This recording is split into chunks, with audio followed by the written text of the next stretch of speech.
നമുക്കറിയാം stock market വളരെ ഭീതിയിലൂടെ കടന്നു പോകുന്ന സമയമാണ്. ഗ്ലോബൽ ടെൻഷൻസ് വളരെ കൂടി വരുന്നു. ഇന്ത്യൻ മാർക്കറ്റിലും ഇന്നതിൻ്റെ റിപ്ലിക്കേഷൻ കണ്ടു.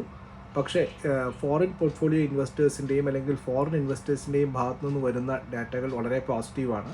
അതായത് ഏപ്രിലിൽ ഈ സാമ്പത്തിക വർഷം തുടങ്ങിയിട്ട് ഏപ്രിൽ 12 വരെയുള്ള കണക്കുകൂട്ടൽ നോക്കുന്ന സമയത്ത് ഏകദേശം 13,347 കോടി രൂപയുടെ ഇൻവെസ്റ്റ്മെൻറ്റ്, 13,347 crore റുപ്പീസിൻ്റെ ഇൻവെസ്റ്റ്മെൻറ്റാണ് ഫോറിൻ പോർട്ട്ഫോളിയോ ഇൻവെസ്റ്റേഴ്സ് ഇന്ത്യയിൽ നടത്തിയിരിക്കുന്നത് ഈ 12 ദിവസം കൊണ്ട്. വെള്ളിയാഴ്ച ചെറിയ രീതിയിൽ മൗറീഷ്യസിലെ ടാക്സിൻ്റെ പ്രശ്നങ്ങളുള്ളതുകൊണ്ട് ചെറിയ രീതിയിൽ 8,000 കോടി രൂപയുടെ സെല്ലിംഗ് വന്നിട്ടുണ്ട്. എന്നാലും ഈ സെല്ലിംഗ് ഒഴിച്ചിട്ടുള്ള ബാക്കിയുള്ള നെറ്റ് ഇൻവെസ്റ്റ്മെൻറ്റാണ്. ഇത് ഡെപ്പോസിറ്ററീസിൽ നിന്നുള്ള റിപ്പോർട്ടുകൾ അനുസരിച്ചിട്ടുള്ള റിപ്പോർട്ടാണ്. CDSL, NSDL പോലുള്ള ഡെപ്പോസിറ്ററീസിൻ്റെ ഭാഗത്തു നിന്ന് കിട്ടിയ ഡാറ്റയുടെ അടിസ്ഥാനത്തിലാണ് ഇത്രയും ഇൻവെസ്റ്റ്മെൻറ്റ് 12 ദിവസം കൊണ്ട് ഫോറിൻ പോർട്ട്ഫോളിയോ ഇൻവെസ്റ്റേഴ്സ് ഇന്ത്യയിൽ നടത്തിയിരിക്കുന്നു എന്നുള്ളത്.